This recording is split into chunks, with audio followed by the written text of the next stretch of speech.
written by Dr. APJ Abdul Kalam, the 11th President of India, and one of the great human beings. You know that he wrote an autobiography. The name of the autobiography was Wings of Fire, which was published in 1919. It was jointly written by APJ Abdul Kalam and Arun Tiwari.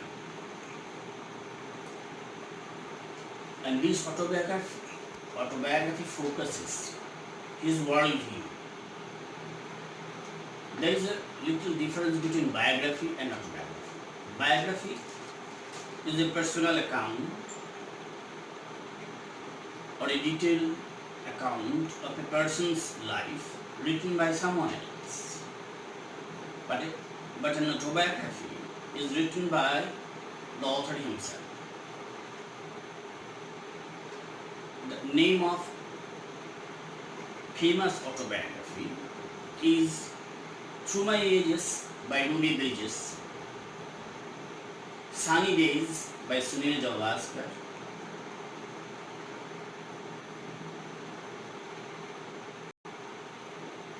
Is Not Enough written by Saurabh Ganguly. These are autobiographies.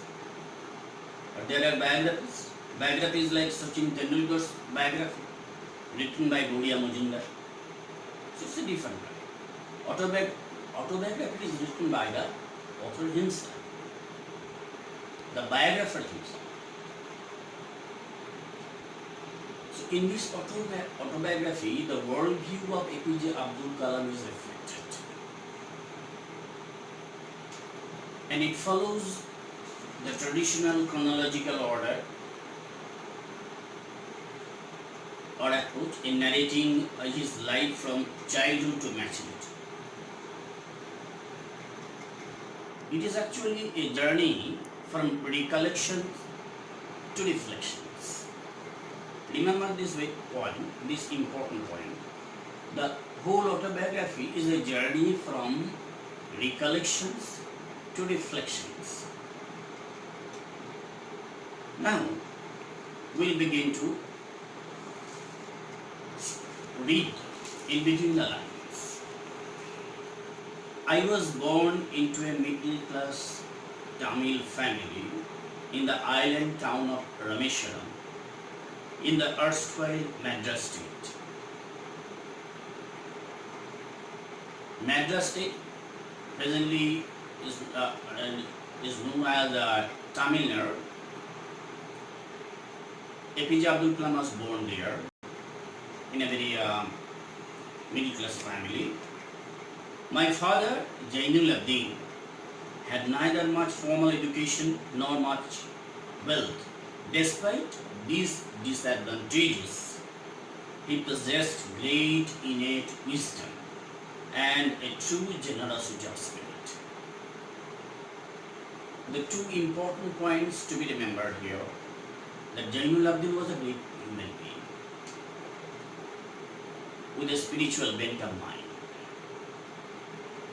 Though he is not rich, or he was not rich, and did not receive any formal education, he had the fundamental human virtues. He had an ideal helpmate in my mother, Ashiamma. Ashiamma was the name of Kalam's mother. I do not recall the exact number of people she fed every day, but I am quite certain that far more outsiders ate with us than all the members of our own family put together. So though they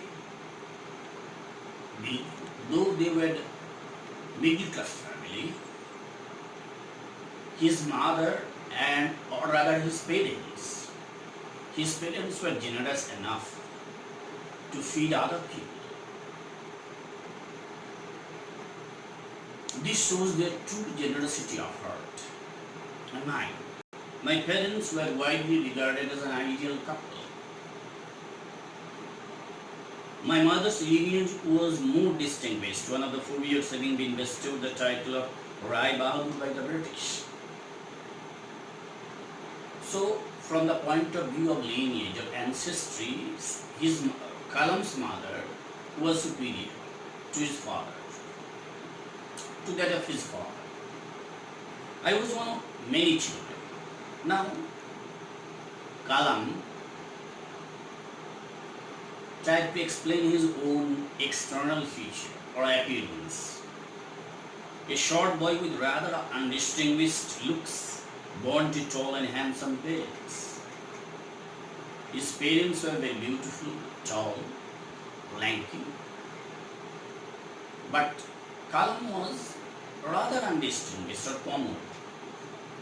We lived in our ancestral house, inherited house, which was built in the middle of the 19th century. It was a fairly large Paka house made of limestone and brick on the Mosque Street in Rameshwar. Clear description of the place where they used to live. Especially Dr. Kalam used to live in his childhood. My austere father used to avoid all inessential comforts and luxuries. His father was stern and severe. He was not a miser, but he did not spend recklessly. And he did not like luxuries, which were basically inessential. However, all necessities were provided for in terms of food, medicine and clothing. The basic needs are provided for, though the luxury items were not available. In fact, I would say mine was a very secure childhood, materially and emotionally. This line is very important. This material and emotional security perhaps contribute a lot to the formation of the character and career of Dr. APJ Abdul Kalam.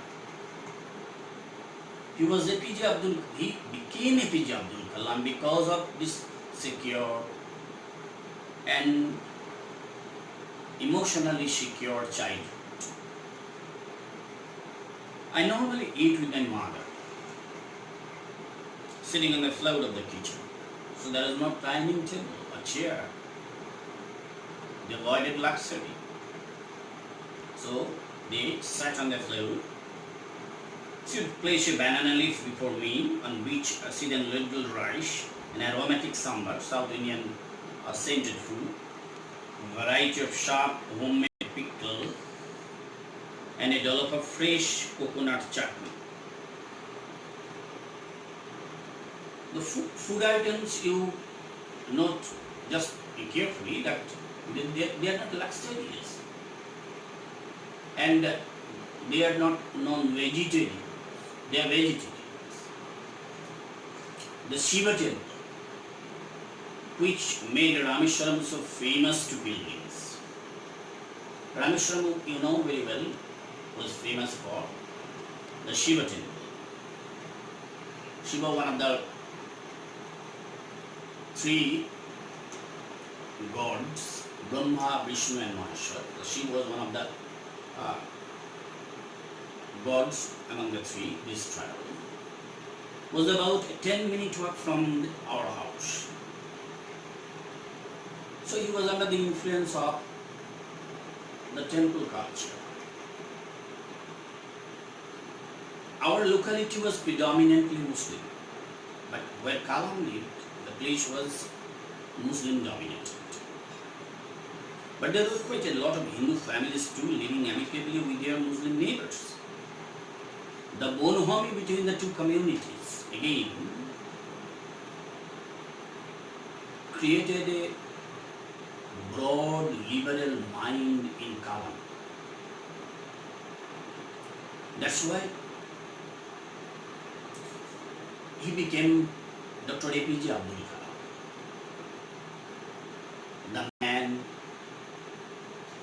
above all parochial outlook, narrowness, etc. There was a very old mosque in our locality where my father would take me for evening prayers. Jainul Abdin was a very religious man, a devoted Muslim. So he used to take his son regularly to an old mosque in the evening for prayer. I had not the faintest idea of the meaning of Arabic prayers chanted, but I was totally convinced that they reached God. Kalam admitted that he could not understand the Arabic language, but what he understood intuitively, that the incantation or the prayers would definitely reach to God. So Kalam was a theist, believed in God. When my father came out of the mosque after the prayers, people of different religions would be sitting outside, waiting for him. Kalam's father coming out of the mosque reminded you the film Sholay, in which A.K. Handel, who played the role of a Molavi, used to come from. He was also a devoted Muslim, and used to go to the mosque every day for namaz. Even after the tragic death of his son, he heard the sound of the azan and he left the dead body half-heartedly, leaving under the custody of Basanti, and went towards the mosque to offer his namaz.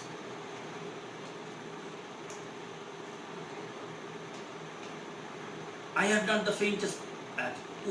When my father came out of the mosque after the prayers, people of different religions would be sitting outside, waiting for him. He was so devoted that people believed in him. Many of them offered bowls of water to my father, who would dip his fingertips in them and say a prayer. He was just not a commercial peed or fakir, but people believed him.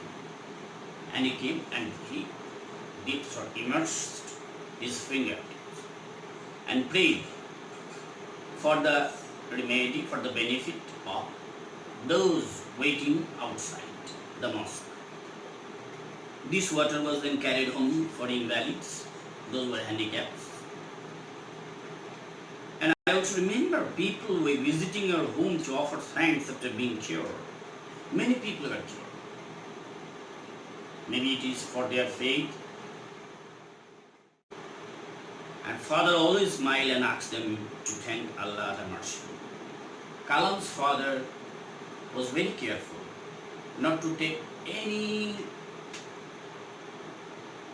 kickbacks or anything in lieu of his prayer, because he told the visitor that it was because of the Almighty or Allah. And father always smiled and asked them to thank Allah the Merciful. Kalam's father was very careful not to take any kickbacks or anything in lieu of his prayer, because he told the visitor that it was because of the Almighty or Allah. It was because of the Almighty or Allah. They got the benefit. It was not for him. He was just a simple human being like themselves. The high priest of Rameshwaram temple, Pakhi Lakshmana Sastri, was a very close friend of my father's. So there was no casteism or religious animosity between the two communities. They lived amicably. This communal bonhomie is very relevant even today. One of the most vivid memories of my early childhood is of the two men, each in traditional attire discussing spiritual matters. Both consulted or discussed matters relating to spiritual benefit, spiritual upliftment. When I was old enough to ask questions, I asked my father about the relevance of prayer. Kalam was bold enough to ask his father about the relevance of prayer. What is the utility of prayer or going to the mosque, offering namaz and blah blah blah. My father told me there was nothing mysterious about prayer. But Kalam's father Jainul Abdin was very scientific in temperament. Though he was spiritual, he was not a byword. He was not a fanatic. His approach was highly rational, logical. And that's why he explained to his son that there was nothing mysterious about prayer. Prayer is nothing mysterious or arcane or anything inexplicable. Rather, prayer made possible a communion of the spirit between people. Two people of different communities, two people of different countries, two people of different ages can be united through prayers. So prayer is actually a process which can unite, which can merge together. When you pray, he said, you transcend your body and become a part of the cosmos. The prayer is something which can take us to a level of the universe. We can transcend the limitations of our body, which knows no division of wealth, age, caste or creed. And this prayer will transcend the body and become a part of the cosmos. It becomes a part of the cosmos. So the prayer has the power to enable us to become a part of the cosmos, forgetting about our caste or brushing aside our prejudices about caste, creed, or any other things. Now, I will stop here today, but I will give you some important things about the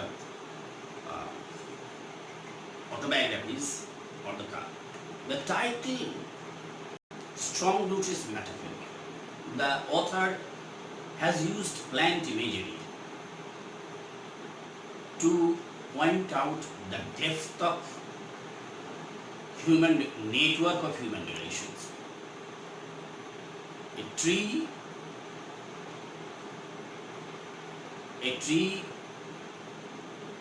delves its root deep into the tree, deep into the soil. It can spread its branches here and there, but its connection with the root make all the branches alive and green. Similarly, our root is our presence, our birthplace, from which if we disconnect ourselves, we may die.